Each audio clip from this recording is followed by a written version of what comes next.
الحمد لله نحمده ونستعينه ونستغفره ونؤمن به ونتوكل عليه ونعوذ بالله من شرور أنفسنا ومن سيئات أعمالنا من يهد الله فلا مضل له ومن يضلله فلا هادي له ونشهد أن لا إله إلا الله وحده لا شريك له ونشهد أن سيدنا ومولانا محمدا عبده ورسوله صلى الله عليه وعلى آله وأصحابه أجمعين. أما بعد فأعوذ بالله من الشيطان الرجيم. بسم الله الرحمن الرحيم. ولا تحسبن الذين قتلوا في سبيل الله أمواتا بل أحياء عند ربهم يرزقون.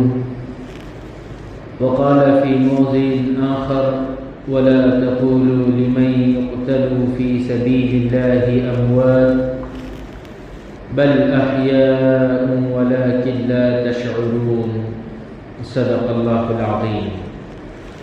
قال النبي صلى الله عليه وسلم لوددت أن أقتل في سبيل الله ثم أحيا ثم أقتل ثم أحيا ثم أقتل ثم أحيا ثم أقتل أو كما قال عليه الصلاة والسلام.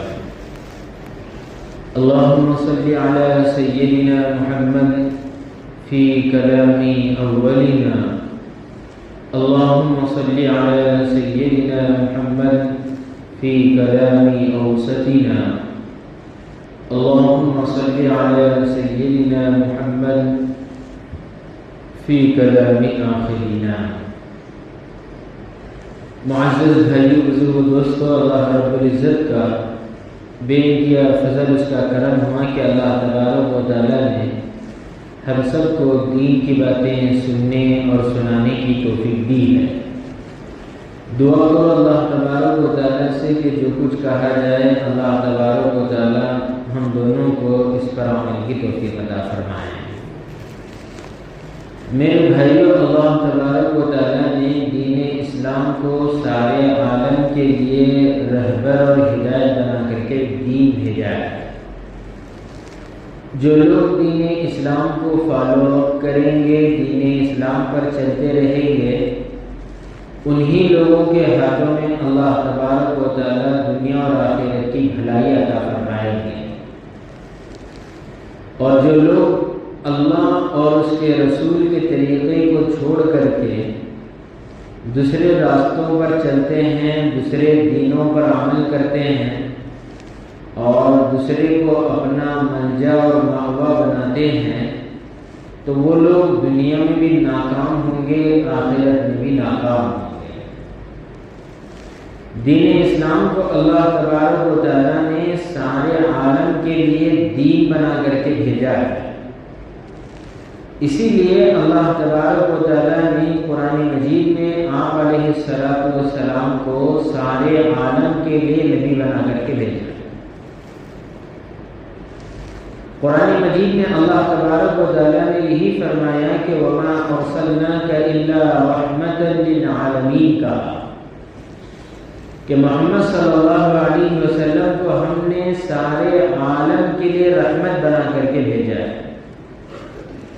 اور آپ علیہ السلام سارے عالم کے لوگوں کے نبی ہیں، صرف کسی ایک مذہب کے ماننے والوں کے نبی نہیں ہیں. اور سارے عالم کے لیے نبی آئے ہیں، تو یہ دین اسلام سارے عالم کے لوگوں کے لیے ہوگا اور سارے عالم کے لوگوں کو دین اسلام کو ماننا پڑے گا اور اس پر چلنا پڑے گا. اور اللہ تبارک و تعالیٰ کے نزدیک بھی دین صرف دین اسلام ہی ہے.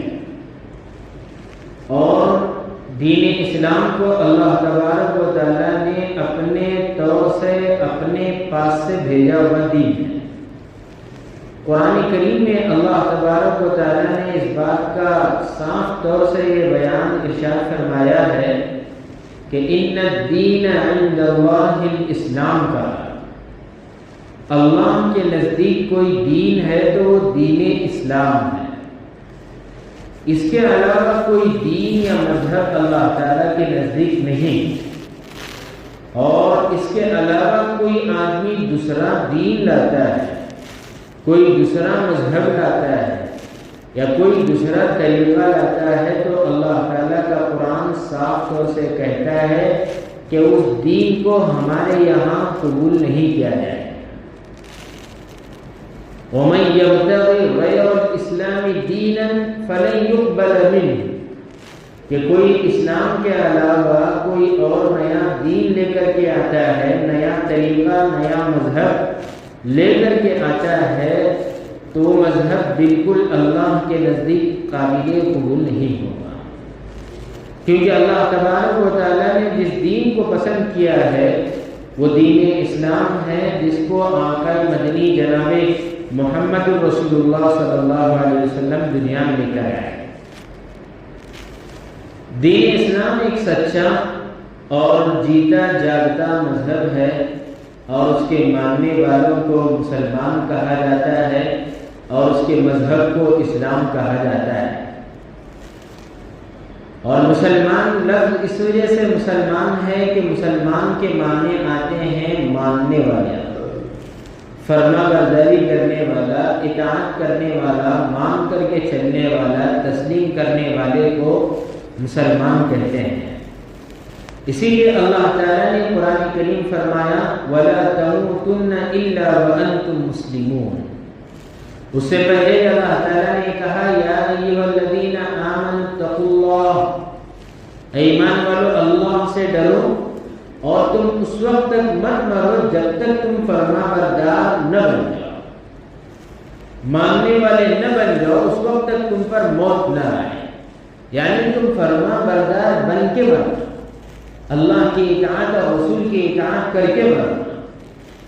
میرے بھائیو، دین اسلام جب سے چلا ہے، دین اسلام کا مقابلہ یہود و نصارہ سے ہمیشہ رہا ہے۔ دین اسلام کے بارے میں بہت پرانی تاریخ ہے، سب سے اہم دین دین اسلام ہے، اور جب سے دنیا بنی ہے تب سے ہمارا اسلام چلا آ رہا ہے۔ ہمارا اسلام نہ 1400 سال پہلے کا ہے، نہ 1000 سال یا 2000 سال 1500 سال پہلے کا ہے۔ ہمارا اسلام اس وقت سے ہے جب سے اللہ تعالیٰ نے زمین اور آسمان کو بنایا۔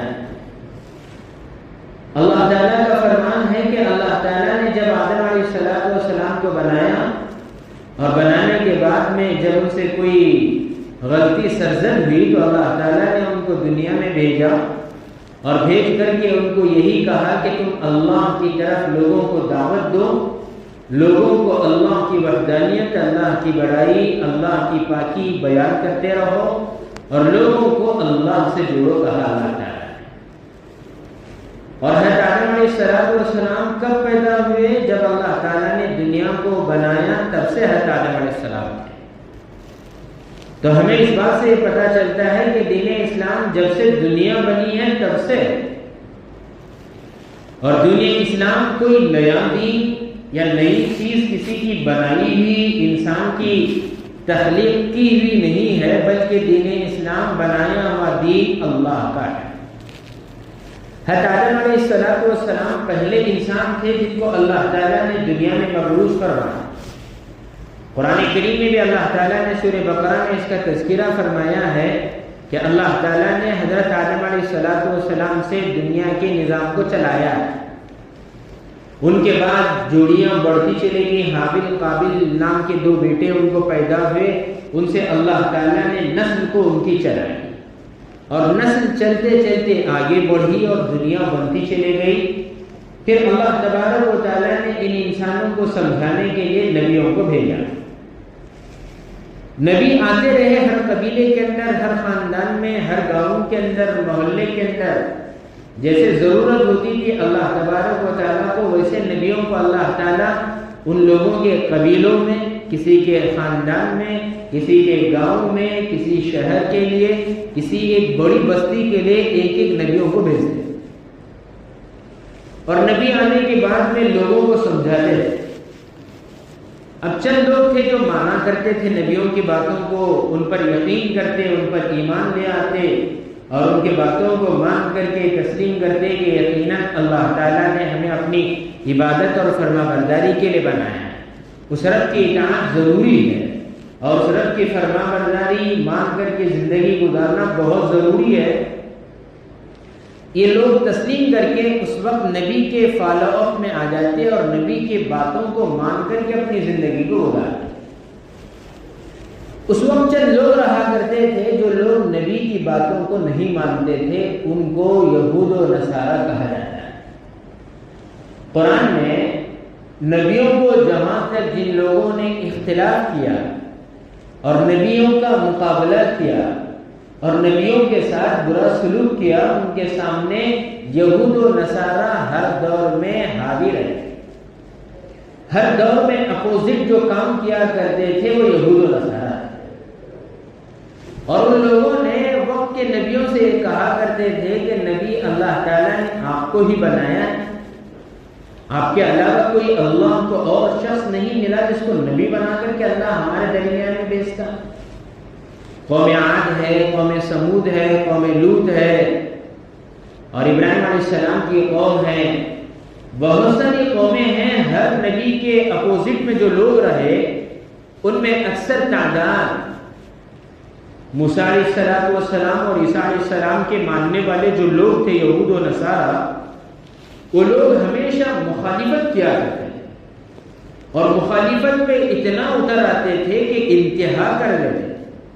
قرآن کریم نے آپ علیہ السلام کی آمد کے بارے میں، اللہ کے نبی علیہ السلام کے دنیا میں بھیجے جانے کے بارے میں 28ویں پارے میں خود عیسیٰ علیہ السلام نے اپنے زبان سے اپنے ماننے والے لوگوں کو یہ کہا تھا کہ ایک نبی آئے گا وَمُبَشِّرًا بِرَسُولٍ يَأْتِي مِن بَعْدِ اسْمُهُ أَحْمَدُ فَلَمَّا جَاءَهُم بِالْبَيِّنَاتِ قَالُوا هَذَا سِحْرٌ مُبِينٌ۔ حضرت عیسیٰ علیہ السلام نے اپنے قوم کے لوگوں سے پہلے ہی کہا تھا کہ میں تمہیں ایک نبی کی خوشخبری دینے جا رہا ہوں جو میرے بعد آنے والے ہیں اور ان کا نام احمد ہوگا، اور کہا تھا کہ جب وہ لوگوں کے سامنے آ کر کے اپنی نبوت کو پیش کریں گے، اپنے نبی ہونے کو بتائیں گے اور اپنے نبی ہونے کو کہیں گے تو لوگ ان سے یہ کہیں گے کہ یہ تو جادوگر ہے اور کھلا ہوا جادوگر ہے۔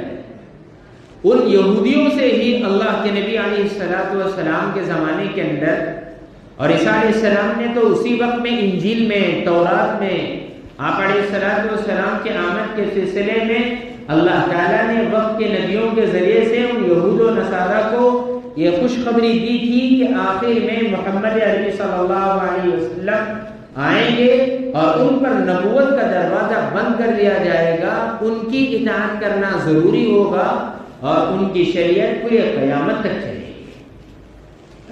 لیکن یہود و نصارہ، قرآن کہتا ہے، اللہ تبارک و تعالیٰ کا پاک کلام میں بیان کرتا ہے، یہودیوں کے بارے میں کہتے ہیں اللہ تبارک و تعالیٰ، اللہ کے نبی علیہ السلام کو یہ لوگ یعرفون کما یعرفون ابناءہم، محمد صلی اللہ علیہ وسلم کے نبی ہونے کو، آپ صلی اللہ علیہ وسلم سچے رسول ہیں، آخری نبی ہیں، اللہ تعالیٰ نے آپ کو نبوت دے کر کے بھیجا ہے، یہ یہود ایسے پہچانتے تھے جیسے باپ اپنے بیٹے کو پہچانتا ہے۔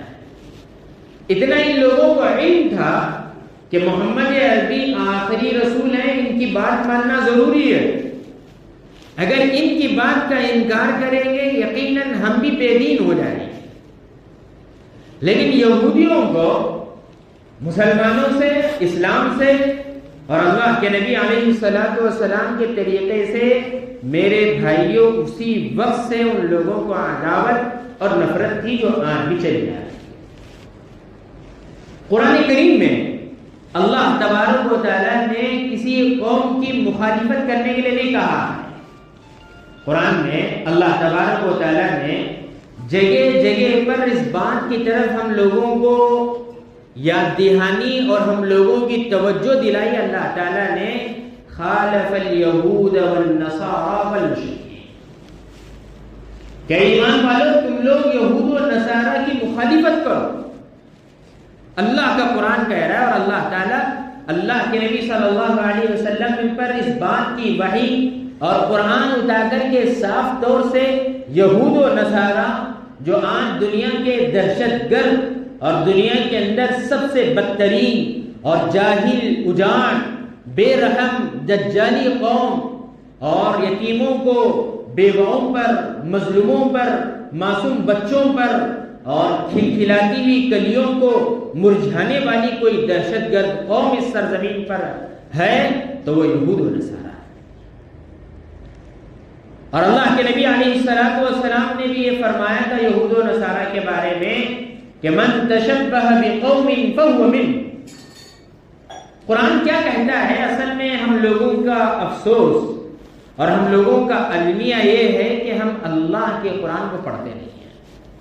سمجھنا تو بہت دور کی بات رہی، پڑھنا ہی نہیں جانتے ہیں تو اب سمجھیں گے کیا؟ اللہ کا قرآن اس امت کے لیے قیامت تک کے لیے رہبر ہے اور راہ نجات ہے، راستہ دکھانے والا ہے، قیامت تک دکھائے گا۔ مسلمانوں کو قرآن کے علاوہ کسی اور کتاب میں رہنمائی، رہبری ہرگز نہیں ملے گی، قرآن اور حدیث پر ہی چلنا پڑے گا۔ کسی اور کے طریقوں کو فالو کرنا چاہتا ہے اور یہود و نصارہ کے طریقوں پر چلنا چاہتا ہے اور چاہتا یہ ہے کہ کامیاب میں یہودیوں کے راستے پر جا کر ہوں گا، نصارہ کے راستے پر جا کر کے میں کامیاب بنوں گا، میں ہندوؤں کے طریقوں پر چل کر کے کامیاب بنوں گا، اللہ تعالیٰ مجھے کامیابی عطا فرمائیں گے۔ یاد رکھیے ذلت کے سوا آپ کے پالے میں، آپ کے حصے میں ذلت اور رسوائی کے سوا کوئی چیز آنے والی نہیں، کیونکہ قرآن یہود و نصارہ کی مخالفت کرنے کے لیے کہہ رہا ہے اور اللہ کے نبی علیہ السلام کہہ رہے ہیں کہ من تشبہ بقوم فہو منہم، کہ کوئی آدمی کسی قوم کی مشابہت اختیار کرتا ہے اور کسی قوم کے نقش قدم پر چلتا ہے اور اپنا جینا مرنا ان کے طرح سے اپناتا ہے، غیروں کے طریقے سے اپناتا ہے، تو اللہ کے نبی نے فرمایا آخرت میں اس کا حشر اللہ تعالیٰ انہی بدماش اور کمینے حرام خوروں کے ساتھ فرمائے۔ اور قرآن کریم میں اللہ تبارک و تعالیٰ نے صاف طور سے یہود و نصارہ کے بارے میں دوسری جگہ کہا، اللہ تبارک و تعالیٰ فرماتے ہیں کہ تم لن ترضى عنك اليهود ولا النصارى حتى تتبع ملتهم۔ اللہ کا قرآن اگر غور کریں گے نا، زندگی گزارنا مسلمانوں کے لیے اتنا آسان ہوگا اس کا اندازہ ہم لوگ نہیں لگا سکتے۔ اصل میں ہم لوگ یہود و نصارہ کے عاشق بن گئے ہیں، ہمارے نوجوان یہود و نصارہ پر مر مٹتے ہیں، گانے گاتے ہیں، بےہودگی، نعت گانے اور عیاشی اور بے تکے الفاظ، نمازوں کو چھوڑ کر کے گانے میں مصروف ہیں، جھوٹ میں، دھوکہ دینے میں، سود کے پیسے کھانے میں، یتیموں کے پیسے ہڑپنے کے اندر اور خواہ کی زمینیں لپٹنے کے اندر ایسا مصروف ہے، اور نوجوان سود کے کھانے میں اتنا پڑا ہوا ہے اس کا کوئی اندازہ نہیں۔ اور اللہ تبارک و تعالی جو لوگ یتیموں کا مال کھاتے ہیں، حرام کی غذائیں اپنے پیٹ میں شامل کرتے ہیں، اللہ کا قرآن کہتا ہے وہ اپنے پیٹ میں جہنم کی انگاریں ڈال رہے ہیں۔ آج مسلمان کیوں اتنا بے حس بن گیا ہے اور مسلمانوں کے اندر اللہ کے دین کی، اللہ کے رسول سے محبت، مسجدوں سے کہاں محبت ہے لوگوں کو؟ کوئی نماز پڑھنے کے لیے آتا ہے، بعض دلیندر لوگ مسجد میں آ کر بھی باتیں کرتے بیٹھتے ہیں اور موبائل دیکھتے ہوئے بیٹھتے ہیں۔ یہ اس قوم کا، اس ملت کا المیہ ہے، افسوس ہے۔ ایسی کم علمی لوگوں کے اندر ہے کہ مساجد میں آ کر بھی بے ڈھنگے اور بدتمیز بدماشی کرتے ہوئے بیٹھتے ہیں، اور جو بیانات ہوتے ہیں اس میں گیم کھیلتے ہیں، موبائل دیکھتے بیٹھتے ہیں۔ اس قوم کا المیہ ہے، اور جس قوم میں ایسے غدار اور ایسے کمینوں کی کمی نہ ہو تو وہ قوم کیسے ترقی کرے گی؟ قرآن پڑھنے کہاں موقع ملے گا؟ جس قوم کا اٹھنا بیٹھنا اور سونا اور سونے کے بعد اٹھنا موبائلوں پہ ہوتا ہو، انسٹاگرام کی ریلز پر ہوتا ہو،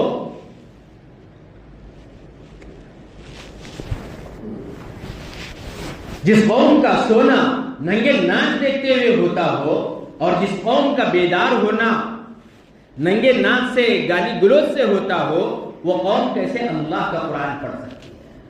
اور اللہ بھی اس قوم کو کیسے قرآن پڑھنے کی توفیق دیتا ہے؟ اب ہم جو ہے کام کریں گندے اور امید رکھیں کہ اللہ تعالیٰ مدد کے لیے فرشتے اٹھا رہے ہمارے، اور ہم کام کریں بےہودگی کے۔ جو قوم گھنٹوں چائے پینے پر، سگریٹ کے اڈوں پر گھنٹے وقت گزارتی ہے، اس کو چین اور سکون مسجد میں آ کر کے کہاں ملے گا؟ مسجد میں تھوڑی ملے گا۔ جو خنزیروں کے آس پاس رہ کے بیٹھنے کی عادت جن کو ہو، وہ فرشتوں کے ماحول میں تھوڑی آ کر بیٹھے گا؟ اس کو بے چینی تو بڑھے گی، مسجد میں بیٹھ کر بھی وہی بےہودگی کے کام کرے گا۔ یہ قوم کا ہمارا المیہ رونا ہے میرے بھائی۔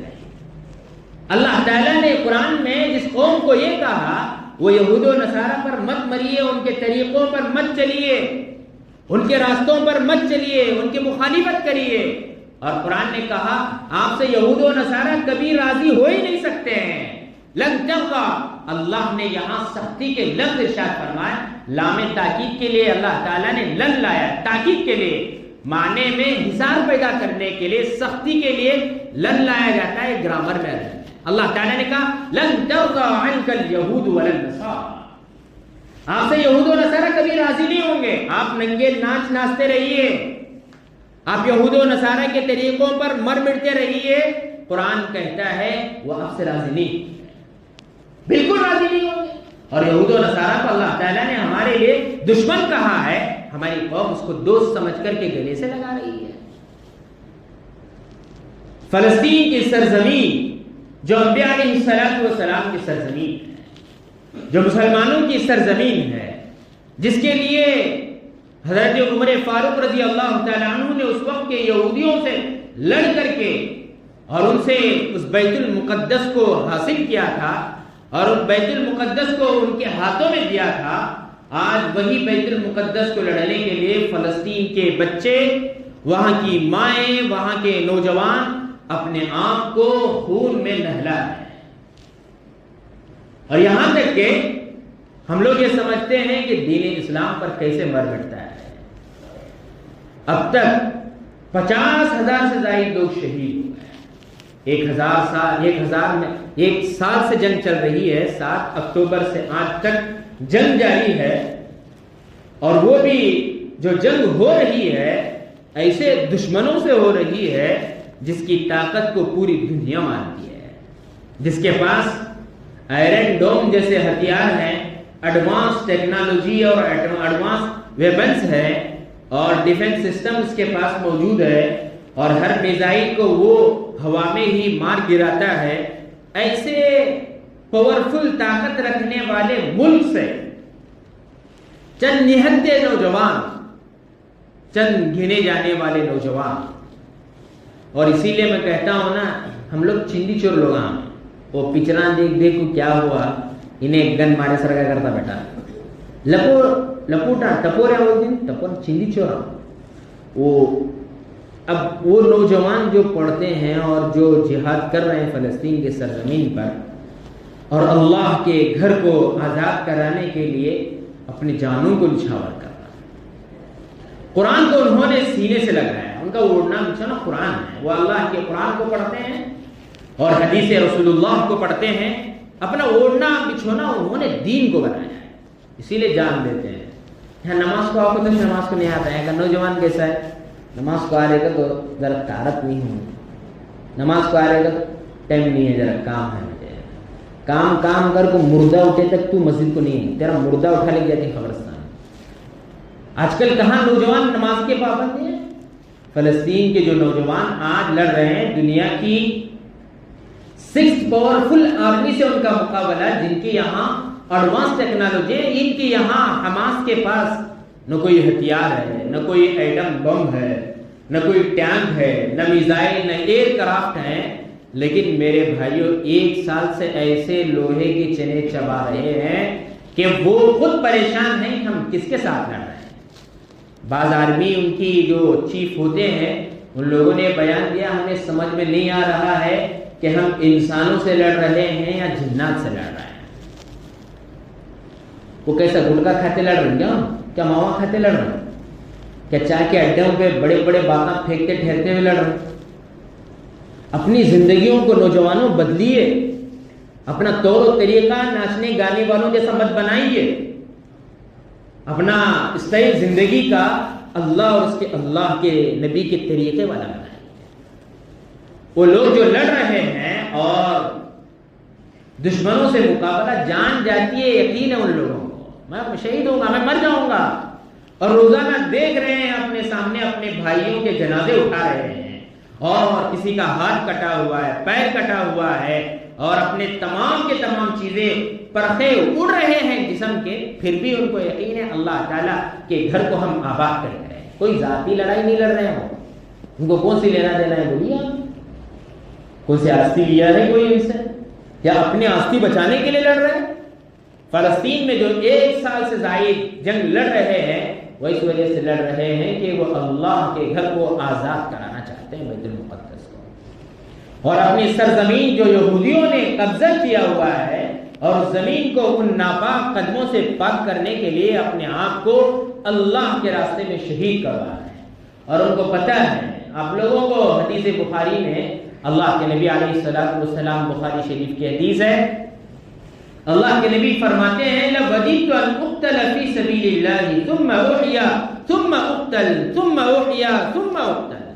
اللہ کے نبی فرماتے ہیں میری یہ خواہش ہے کہ میں اللہ کے راستے میں شہید کیا جاؤں, پھر زندہ کیا جاؤں, پھر شہید کیا جاؤں, پھر زندہ کیا جاؤں, پھر شہید کیا جاؤں, پھر زندہ کیا جاؤں. 3 مرتبہ اللہ کے نبی نے جملے کہا ہے.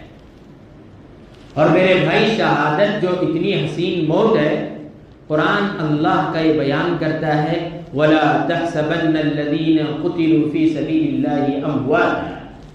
تم لوگ یہ مت گمان کرو جو لوگ اللہ کے راستے میں شہید کیے جاتے ہیں, قتل کیا جاتا ہے, وہ مر گئے ہیں. بل احیاء عند ربهم يرزقون, بلکہ وہ اللہ کے نزدیک زندہ ہیں اور اللہ تعالیٰ انہیں روزی پہنچائے. شہید کا مقام بہت بڑا اور مرتبہ ان کا بہت اونچا ہوتا ہے, اور شہادت پانا ایرے گہرے کا کام نہیں ہوتا ہے. شہادت وہ تو چاہنے والوں کو ملتی ہے. حضرت عمر فاروق رضی اللہ تعالیٰ عنہ کی دعا اکثر یہ رہا کرتی تھی, آپ یہ دعا کرتے تھے اللہم ارزقنی شہادتا فی سبیلک, اے اللہ مجھے آپ کے راستے کی موت نصیب فرمائے. وجعل موتنا ببلد رسولک, اور ہماری قبر اور موت آئے تو نبی کے شہر میں. یہ آرزویں اور تمنائیں ہوا کرتی تھی, اور جس موت کے لیے اللہ کے نبی علیہ الصلوۃ والسلام نے تمنا کی ہو,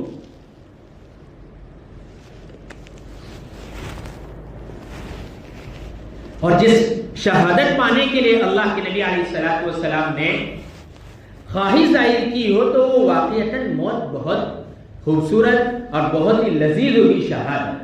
جب آدمی شہید ہو جاتا ہے, اللہ کے نبی علیہ الصلوۃ والسلام ایک دوسری حدیث میں فرماتے ہیں آدمی جب شہید ہو جاتا ہے اور شہادت کا خون زمین پر گرتا رہتا ہے, اللہ تعالیٰ اس کے سارے گناہوں کو معاف فرما دیتے ہیں. یہ شہید کا مقام اور مرتبہ ہے. اور شہید میرے بھائیوں دین اسلام کے لیے لڑتے لڑتے جو آدمی مر جاتا ہے اس کو شہید کہا جاتا ہے.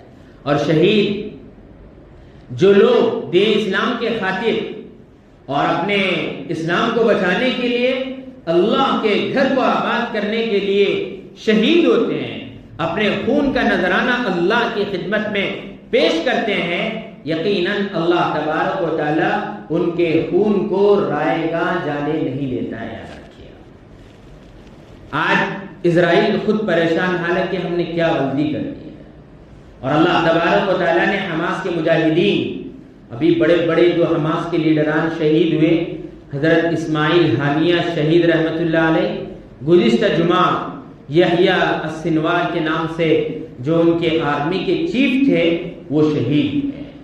یحییٰ سنوار ایک اتنا عظیم نام تھا اور اتنا بڑا نام تھا جس کے لیے اسرائیل ہمیشہ پریشان رہا کرتا تھا کہ یحییٰ سنوار کب شہید ہوگا اور کب ہمارے ہاتھے چلے گا.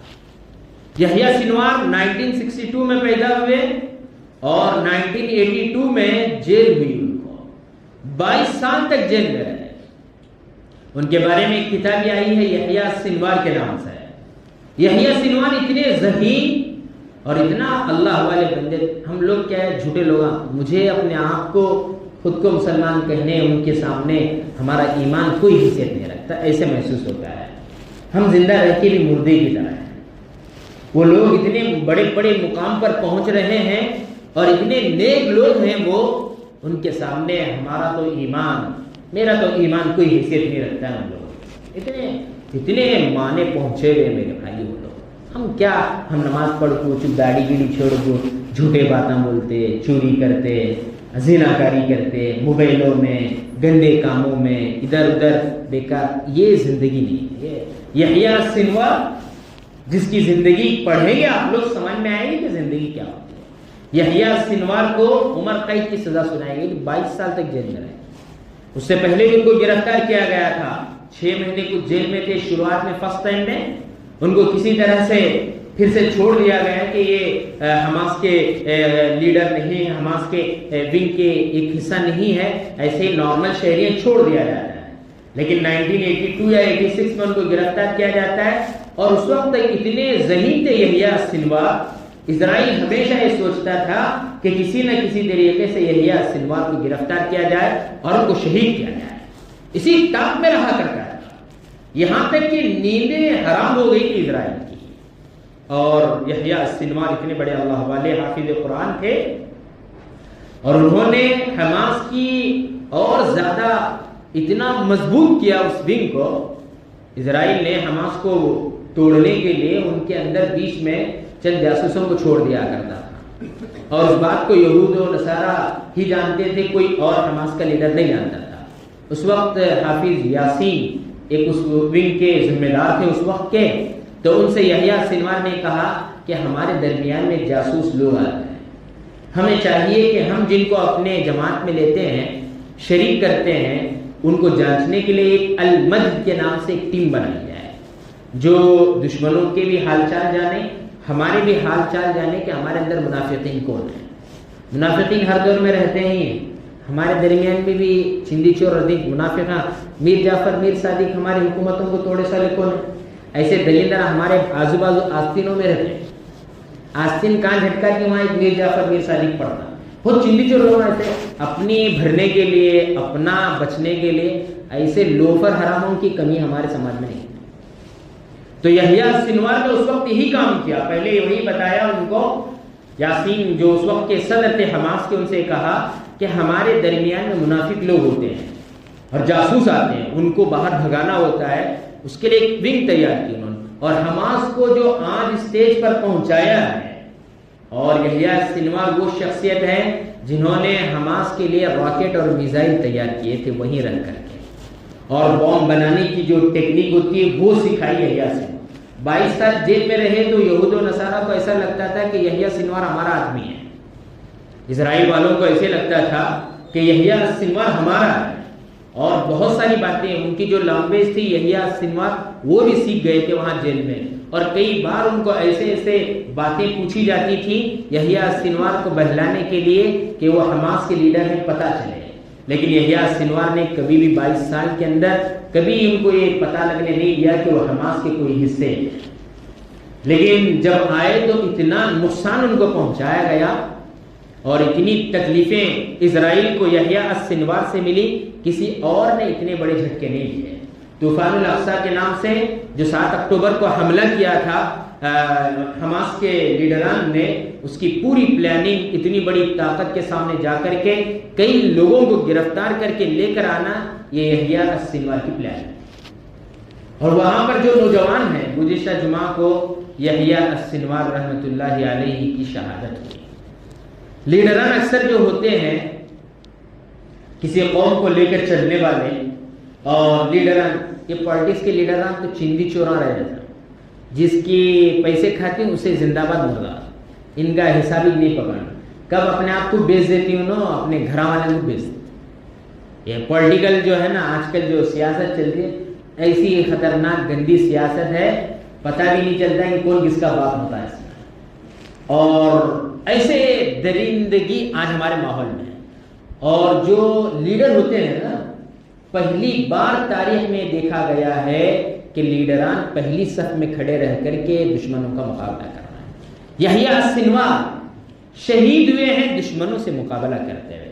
3 لوگ تھے، سرنگ سے نکلے ہوئے تھے. اکثر لیڈران پیچھے ہی رہتے ہیں، پیچھے بیٹھ کر کے LED میں وغیرہ دیکھ کر کے ڈائریکشنز دیتے ہیں اور بتاتے ہیں یہ وہ. کہیں بنکر میں چھپ جاتے ہیں، کہیں سیف جگہ میں، جیسے ابھی کہیں جنگ چل رہی ہے نا، وہاں کا جو لیڈر ہے وہ جا کے بنک میں چھپ گیا ہے اور چھپ کر کے ڈائریکشنز دیتے ہیں. لیکن بھائیوں، پہلی مرتبہ تاریخ نے دیکھا اللہ کے نبی علیہ السلام اور صحابہ کرام کے بعد لیڈران پہلی صف میں رہ کر کے دشمنوں کا مقابلہ کر رہے ہیں. اور یحییٰ السنوار جو شہید ہوئے ہیں وہ دشمنوں سے آخری سانس تک لڑتے ہوئے شہید ہیں. آپ کرسی پر بیٹھے ہوئے تھے، 3 لوگ سرنگ سے نکلے تھے اور نکل کر کے کسی کو حملہ کرنا تھا، اور اس حملے کے اندر پتا چلا ملٹری کو کہ یہاں کوئی شخص ہے، کوئی یہاں ہلچل نظر آ رہی ہے. انہوں نے وہاں پر گولہ بارود ڈالا اور وہ بلڈنگ تہس نہس ہو گئی. تھوڑی دیر کے بعد اپنا ڈرون کیمرہ بھیج کر کے دیکھا کہ وہاں کوئی شخص صوفے پر بیٹھا ہوا ہے، اور یحییٰ السنوار وہیں پر زخمی ہوئے تھے اور ہاتھ ان کا کٹا ہوا تھا، اور ہاتھ کو انہوں نے خون نہ بہے اس لیے ایک تار سے باندھ دیا تھا ہاتھ کو. اور شیر کی طرح مرد مجاہد اپنی آخری سانس تک، مرد مجاہد جو ہوتا ہے اللہ کے راستے میں شہید ہونے کا، جس کے دل میں جذبہ اور شوق ہوتا ہے، اس کا ہاتھ کٹ جائے، گلا کٹ جائے، پیر کٹ جائے، درد کا احساس اس انسان کو نہیں ہوتا. اس کے سامنے تو منزل ہوتی ہے، مجھے تو شہید ہونا ہے. شہید کے لیے ہزاروں فرشتے لاکھوں کی تعداد میں اس کا استقبال کرنے کے لیے جنت سے کفن کا کپڑا، خوشبوئیں، حوریں اس کا استقبال کرنے کے لیے اترتی ہیں. وہ تو حوروں کو دیکھتا رہتا ہے.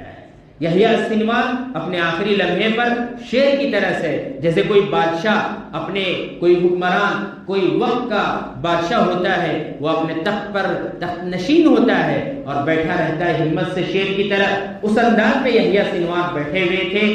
ڈرون کے اندر دیکھا جا سکتا ہے کہ یحییٰ السنوار اپنے چہرے کو بندھے ہوئے ہیں، ہاتھ میں ایسا بیٹھے ہوئے ہیں. اپنے آخری لمحات میں بھی یہ میسج دیتے ہیں کہ دشمن کے سامنے ہارنا نہیں ہے، اسلام غالب آ کر رہے گا. اور اپنے ہاتھ میں جو لاٹھی کی بازو میں پڑی ہوئی، اس لاٹھی سے اس ڈرون پر حملہ کرتے ہیں اور کہتے ہیں کہ ہم ہمت ہارنے والے، جھکنے والے نہیں ہیں. انشاءاللہ یہ جنگ جاری رہے گی، ایک نہ ایک دن انشاءاللہ بیت المقدس فتح ہو کر رہے گا. یہ وہ شخص ہے جن کی ہمت ہے آخری سانس تک کبھی جھکنا اور کبھی باطل کا ساتھ دینا، باطل کے تلوے چاٹنا، یہ مسلمانوں کے اندر نہیں ہے. وہ مجاہد، مرد مجاہد آخری سانس تک لڑتا رہا. پھر ہجڑوں کی جو فوج ہوتی ہے ان کو ایک آدمی سے اتنا ڈر کہ اس گھر کو پوری طرح سے تباہ اور بنکر کے ذریعے سے تہس نہس کر دیا. لیکن وہ مرد مجاہد کو جب دیکھا گیا شہادت کے بعد میں جسم پر کوئی کہیں بھی زخم نہیں تھا اور تر و تازہ باڈی ایسے ہی ملبے میں دبی ہوئی تھی، ان کے چہرے کو دیکھ کر کئی نوجوانوں نے یہ کہا کہ لیڈر ہوتے ہیں تو یحییٰ السنوار میں سے ہونا چاہیے. حماس کی طاقتیں اور آج بڑھی ہیں اور ان کی ہمتیں اور ان کی طاقت کے اندر آج اور مضبوطی آئی ہے. حماس اور ڈٹ کر کے اسرائیل کا آج مقابلہ کر رہا ہے اور حماس کے لیڈران کہہ رہے ہیں ان قریب وہ وقت آنے والا ہے. ہم نے دیکھا ہے کہ ہمارے بڑے بڑے لیڈران شہید ہوئے، اللہ تعالیٰ کے پیارے ہو گئے، اللہ تعالیٰ کے راستے میں شہادت کو قبول کیا. یقیناً آنے والے دنوں میں ایسے لگ رہا ہے انشاءاللہ ہم اپنے گھر بیت المقدس کو ضرور ان یہودیوں کے ہاتھوں سے فتح کر کے رہیں گے. یہ ہو کر رہے گا. آپ یاد رکھیے، جو قوم کسی کے لیے لڑتی ہے، اپنا خون بہاتی ہے، اپنے جان مال وقت کو سب کچھ لگا دیتی ہے، اللہ تبارک و تعالیٰ اس خون کے بعد ایسا بڑا انقلاب برپا کرتے ہیں. ان کے بعد اس قوم کے اندر ایسی بیداری لاتے ہیں. آج ہزاروں کے نوجوان حماس کے اندر بھرتی ہو رہے ہیں اور ان کا ارادہ مضبوط ہو رہا ہے. یقیناً ہمیں مرنا چاہیے، اللہ کے گھر کو آباد کرنا چاہیے، دشمنوں کو یہاں سے بھگانا چاہیے. ان لوگوں کے اندر تمنائیں بڑھ گئی، کئی ہزاروں لوگ حماس کے اندر داخل ہو رہے ہیں. یحییٰ السنوار کوئی ایسے ویسے لیڈر نہیں تھے. اور حماس کے لیڈر جو یحییٰ السنوار تھے وہ اپنے بیانوں میں بار بار کہتے تھے میں 60 سال کا ہو چکا ہوں، میری خواہش یہ ہے کہ میں اللہ کے راستے میں شہید کیا جاؤں، میں کہیں ہاسپٹل میں بیمار پڑ کر کے بیڈ ریسٹ پر رہ کر کے مرنا نہیں چاہتا ہوں، میں کہیں جا کر کے کسی جگہ بیٹھ کر کے چھپ کر بیٹھوں، یہ میری آرزو تمنا نہیں ہے، میری تمنا تو یہ ہے کہ میں دشمن کا مقابلہ کرتا رہوں، اپنی آخری سانس تک دشمنوں سے لڑتا رہوں، یہی میری خواہش ہے۔ ان کے کئی بیانات عربی کے اندر یوٹیوب پر موجود ہیں، نیوز والوں نے کئی طرح سے چھاپا ہے، آپ لوگ دیکھ سکتے ہیں، یہ یحییٰ السنوار ہیں، اپنے انہوں نے کئی بیانات۔ ایسی آرزویں اور نیک تمنائیں ہمارے دلوں میں بھی ہونا چاہیے، ایسی آرزویں رکھیں گے یقیناً اللہ تبارک و تعالیٰ مستقبل کو روشن کرتے ہیں۔ آج ہمارے ملک میں کیا ہو رہا ہے؟ ہمارے ملک میں مسلمانوں کو گاؤں خالی کرنے کے لیے کہا جا رہا ہے، ہمارے ملک کے اندر مسجدوں کو گرانے کی تعبیر کی جا رہی ہے، اور بہرائچ میں کتنے مسلمانوں کے گھروں کو گرایا ہے، اور مسلمان بیچارے، یا افسوس ایسے مسلمان اتنا آج کمزور ہوا ہے نا، اور بے حس کوئی احتجاج کرنا اور کوئی آواز اٹھانا، کوئی اسٹرائک کرنا آج ہمارے اندر ہے۔ آج حماس کے لیڈران جس طرح سے مقابلہ ڈٹ کر کے اتنی بڑی طاقت سے کر رہے ہیں، وہ ایمانی قوت اور طاقت ہے، اور آج ہم 25 کروڑ سے زائد رہتے ہوئے اتنے بے بس بن گئے ہیں۔ اس کی ایک وجہ یہی ہے کہ ہم لوگوں نے اللہ کے قرآن کو، نبی کے طریقے کو چھوڑا ہے، اللہ کا قرآن نہیں پڑھتے ہیں، اللہ پر یقین نہیں، ہم لوگ اسباب پر یقین ہے ہم لوگ۔ اس لیے میرے بھائی آج بھی ایمان بنانا ہے، ان فلسطینیوں کو دیکھ کر کے بنائیں، وہ ہمارے لیے رہبر ہیں۔ یحییٰ السنوار ہمارا ہیرو اللہ والا ہے، یحییٰ السنوار کو اللہ تعالیٰ درجات بلند کرے، ان کو جنت الفردوس میں جگہ عطا فرمائے۔ اتنے بڑے لیڈر اللہ تعالیٰ ان کے، ہم تو یہی سوچ رہے تھے کہ وہ زندہ ہیں، زندہ ہیں۔ کئی ساتھیوں نے ہم سے یہ بھی کہا فون پر، انہوں نے اسٹیٹس بھی رکھا کہ یحییٰ السنوار شہید ہوئے ہیں، تو ہم نے ان سے رپلائی میں یہ کہا مت یہ خبر مت سنائیے، ابھی تصدیق نہیں ہوئے، ہماری تو دل کی آرزو یہ ہے کہ یحییٰ السنوار ابھی 100 سال تک جئیں گے، لیکن شام ہوتے ہوتے دل میں ایسی تڑپ تھی، اللہ بہتر جانتا ہے کہ اسلام کا اتنا بڑا مجاہد شہید ہوا، اس کا اندازہ ہم نہیں لگا سکتے ہیں۔ ہزاروں سالوں میں ایسے لوگ پیدا ہوتے ہیں، اتنے بہادر، جری، ایکسٹرا آرڈنری، ایکسٹرا سوچنے کی، تھنکنگ کی، ان کی جو میجرمنٹ ہوتا ہے بہت بڑا ہوتا ہے۔ ہمیں خالی تامل جیسا باڈی کا جو تامل ہوتا ہے یہ سوچتے ہیں ہم لوگ، لیکن ان کی سوچیں بہت بلند ہوتی ہیں۔ اس لیے میرے بھائی ہم لوگوں کو چاہیے کہ قرآن کو پڑھیں اور فلسطین کے لیے دعائیں کریں، حماس کے لیڈران کے لیے دعائیں کریں۔ یقیناً اللہ تبارک و تعالیٰ جس مضبوطی کے ساتھ وہ لوگ لڑ رہے ہیں، ارے ٹینکوں کا مقابلہ کرنا کوئی معمولی ہے؟ یہ آج کل کے ہجڑے جو پولیس آ رہے یہاں پھرتے رہتے، ان کو لکڑی پکڑے سے دیکھو ہمارا نوجوان پتلی گلی سے بھاگتا۔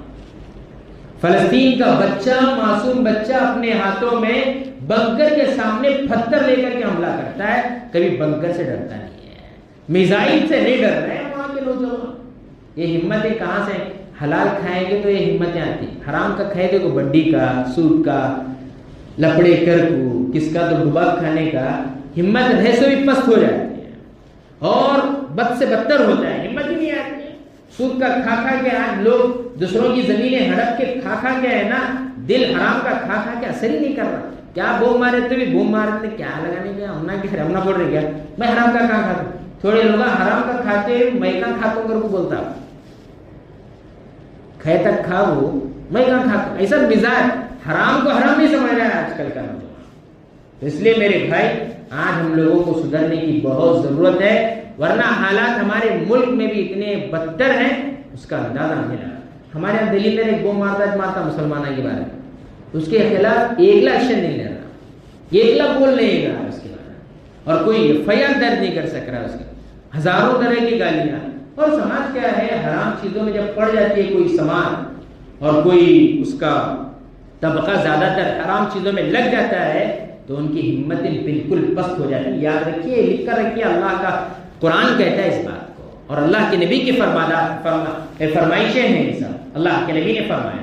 اسی لیے میرے بھائی ہم لوگوں کو قرآن اور حدیث کے مطابق اپنی زندگی کو اپنانا ہے اور ان کے طریقوں پر چلنا ہے، ناچنے گانے والے کامیڈینس کے پیچھے نہیں لگنا ہے۔ ہمارے ہیرو صحابہ کرام ہیں، اللہ کے رسول ہیں، ہمارے لیے آئیڈیل اللہ کا قرآن ہے، اللہ کا نبی ہے، ان کے مطابق اپنی زندگیوں کو بنائیں گے۔ یحییٰ السنوار ہمارے لیے ہیرو ہیں، ان کے طریقے پر چلیں گے، یقیناً کامیابی ہمارے قدم چومے گی۔ دعا کرو اللہ تعالیٰ مجھے اور آپ کو عمل کی توفیق عطا فرمائے۔ وآخر دعوانا الحمدللہ رب العالمین۔